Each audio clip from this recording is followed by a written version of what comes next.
Não está certo o que eles fazem com o nosso dinheiro. Quem são eles?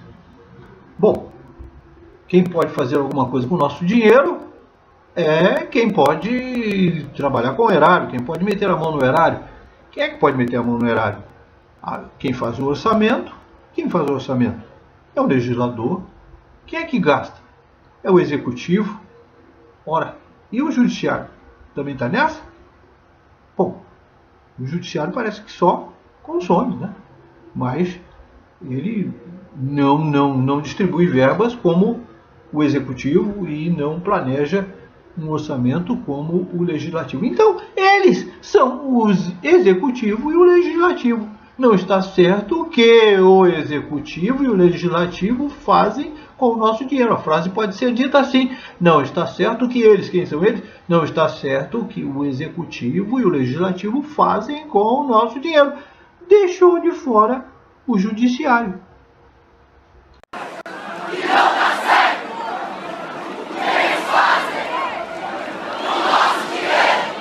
Dos três poderes, somente o judiciário governa para o povo, mas não faz tudo o que poderia fazer por conta de sua dependência à caneta presidencial que nomeia a Corte Suprema.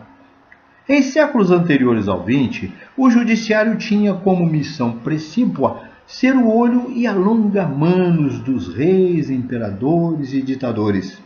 Montesquieu lutou para arrancar o judiciário desse jugo, mas pouco conseguiu, porque quem diz segui-lo em pleno século XXI admite a nomeação dos ministros das Cortes Supremas pelos presidentes de repúblicas e primeiros ministros.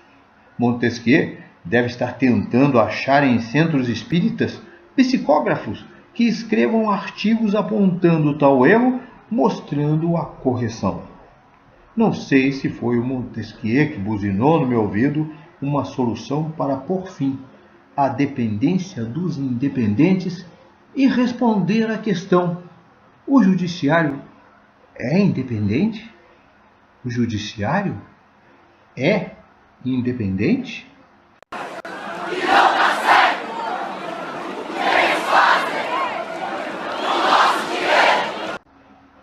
STF é um poder independente? O ainda insuperável dicionário Aurélio assim define independente: que está livre de qualquer dependência ou sujeição. Que está livre de qualquer dependência ou sujeição. Isto acontece com o STF? Ele está livre de qualquer dependência ou sujeição? Não me parece correto. É uma anomalia total e completa. Ministro do Supremo Tribunal Federal ser escolhido pela Presidência da República. Não é o meio correto. Se a maioria das ações que ele vai julgar são ações do governo, isso... mas tem vários que julgam com independência. Correto, parabéns. Mas não é o modelo correto. Eu não estou julgando A ou B. Eu não estou personificando essa situação, pessoalizando isso. Eu estou dizendo que não é bom para o país esse tipo de modelo. Na minha concepção, são instituições importantes e que tinham que ter o máximo de autonomia, de independência e de isenção. Senador, procure o presidente da OAB. Ele pode entrar com uma ação de inconstitucionalidade inédita, mas discutível à luz da Constituição.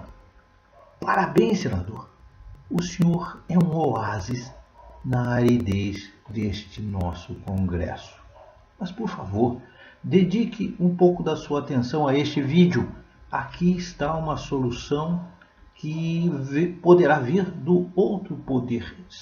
Uma oportunidade do próprio poder judiciário formar a sua cabeça com independência, com uma Constituição quer, como o artigo 2º da nossa Constituição quer, e lá na frente este artigo 2º é enfrentado pelo artigo 101. Isso está bem esmiuçado neste vídeo e mostra um caminho fora desta aridez onde Vossa Excelência se encontra. Por favor, dê um pouquinho de atenção a este vídeo e depois procure o presidente da OAB. Ele pode entrar com uma ação de inconstitucionalidade inédita, mas discutível à luz da Constituição. Por este caminho, o próprio STF pode decretar a sua independência.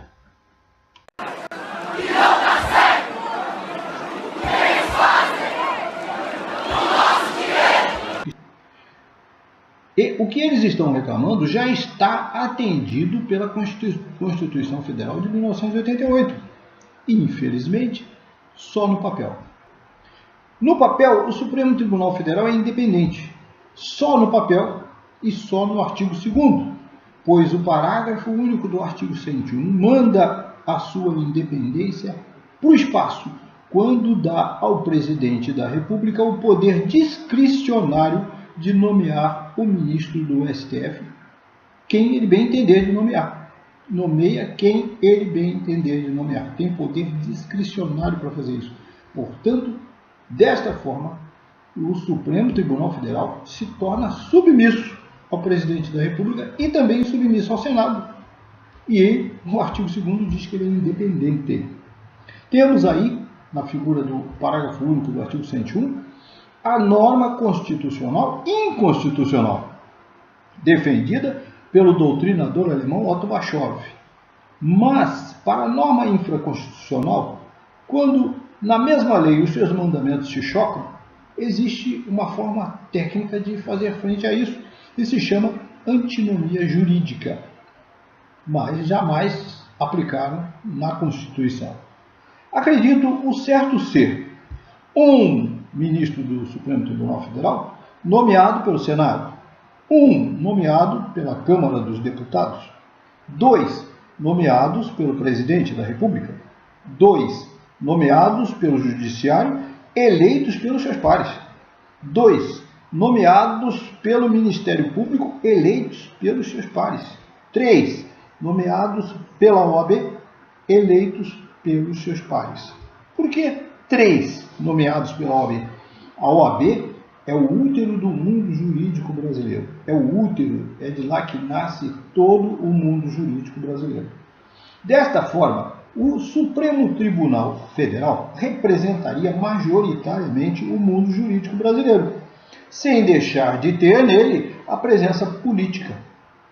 De qualquer forma, o Supremo Tribunal Federal, inconstitucionalmente mal formado, tem contra ele a sua intelectualidade, que, em muitos dos que o compõem, acaba falando mais alto que a submissão que lhe é imposta pelo Executivo e pelo Legislativo.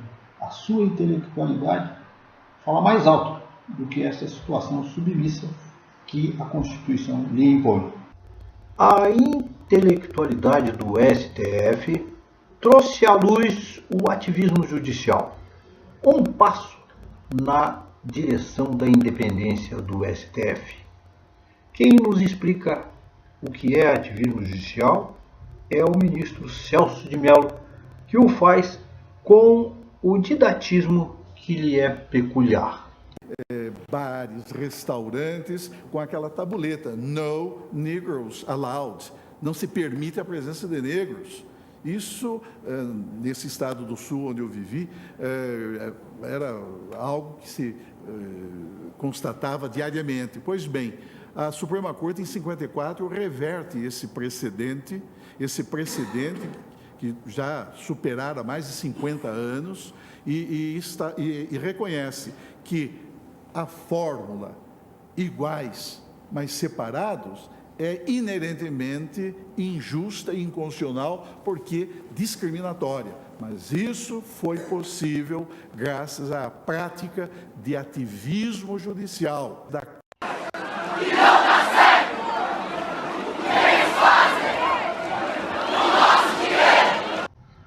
O ativismo judicial é um aviso aos dois poderes patrões sobre a força do dominado. Mas além de dominado, o Supremo Tribunal Federal, como todo o judiciário que ele comanda, é inerte. Os juízes e tribunais só agem quando cutucados. O cutucador se chama ação. De repente, a gritante intelectualidade dos juízes só se cala porque não foi cutucada e o desejo de absoluta independência não foi motivado. A quem cabe cutucar o Supremo Tribunal Federal sobre qualquer insatisfação ou anseio popular? A quem cabe? O primeiro credenciado constitucionalmente, o defensor constitucional da sociedade, chefe do Ministério Público, tem a obrigação de se manifestar em defesa de qualquer manifestação ou anseio popular. Trata-se do Procurador-Geral da República, aquele que tem assento constante ao lado do presidente do Supremo Tribunal Federal. Ele lembra o Batman. Por quê? É poderoso, mas não voa. Não voa porque está preso também à caneta do presidente da República. Quando age, precisa atender ao povo, mas não pode desagradar quem o nomeou. O segundo credenciado voa, e por isto lembra o Superman.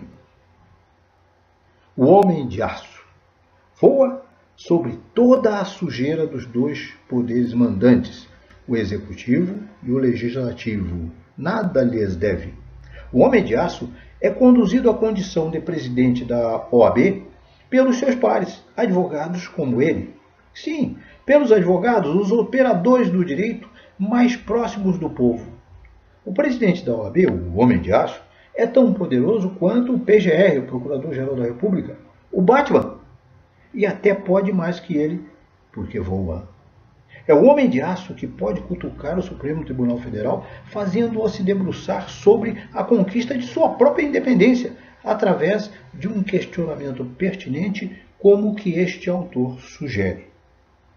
Pode o parágrafo único do artigo 101, mais que o artigo 2º, ambos, da Constituição Federal de 1988?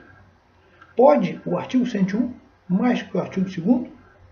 Pode uma cláusula pétrea, que no caso é o artigo 2º, ter os seus efeitos anulados por qualquer outro mandamento não pétreo, embora ele figure na mesma Constituição?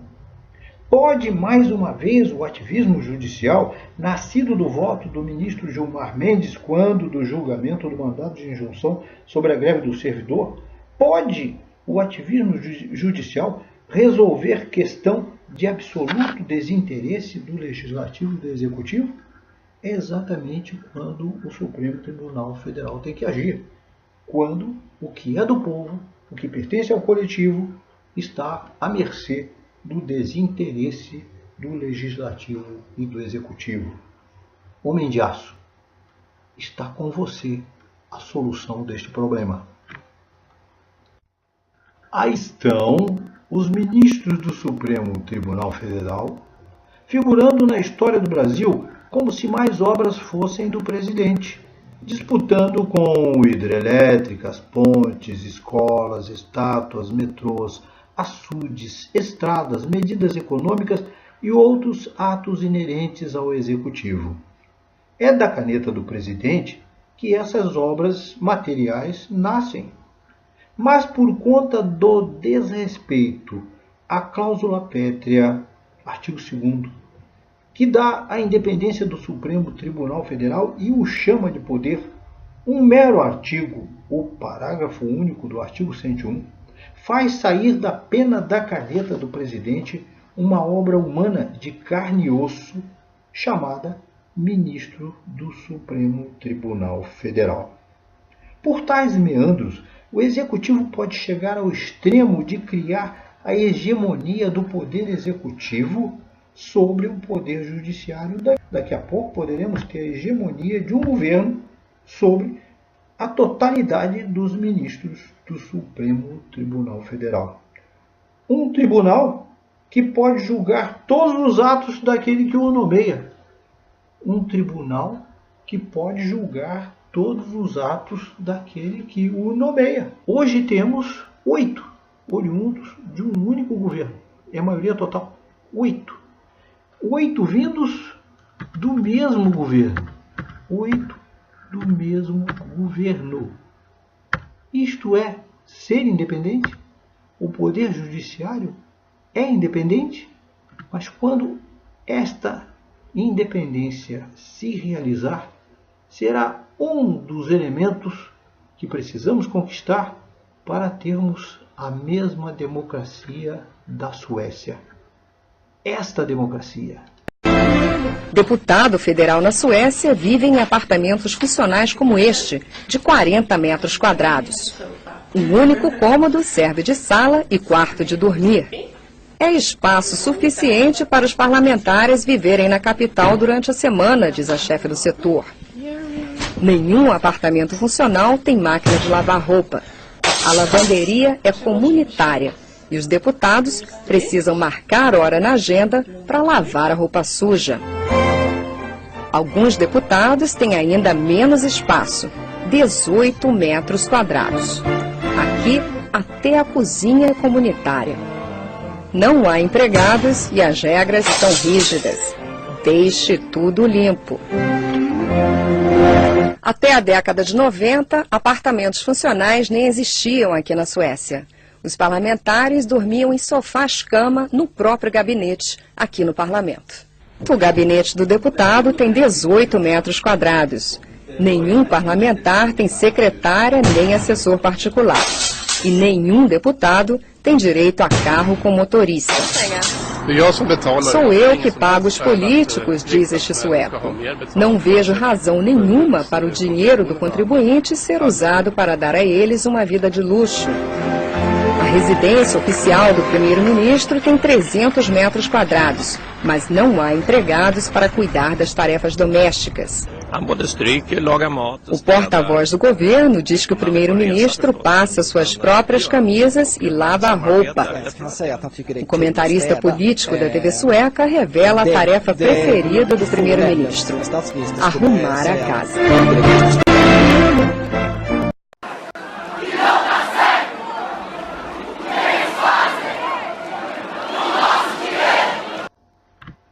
Homem de aço, homem de aço, nosso presidente da OAB, homem de aço, esta gente toda depende de você. Homem de aço, você é tão poderoso quanto o PGR e esta gente toda precisa de você.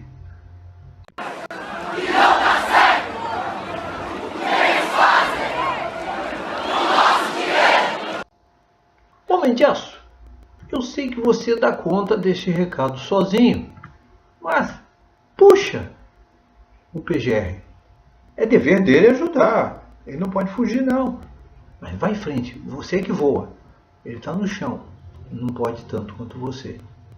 Homem de aço, está tudo na sua mão, inclusive puxar o PGR.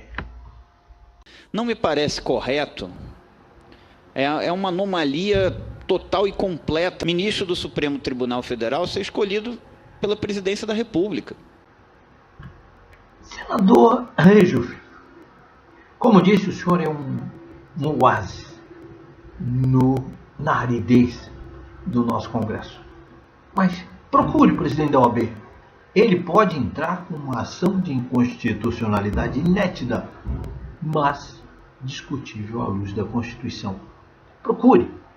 Não perca seu tempo em tentar fazer sua ideia avançar aí no Congresso. Aí não há espaço para ela, mas há um espaço enorme lá na alçada do presidente da OAB.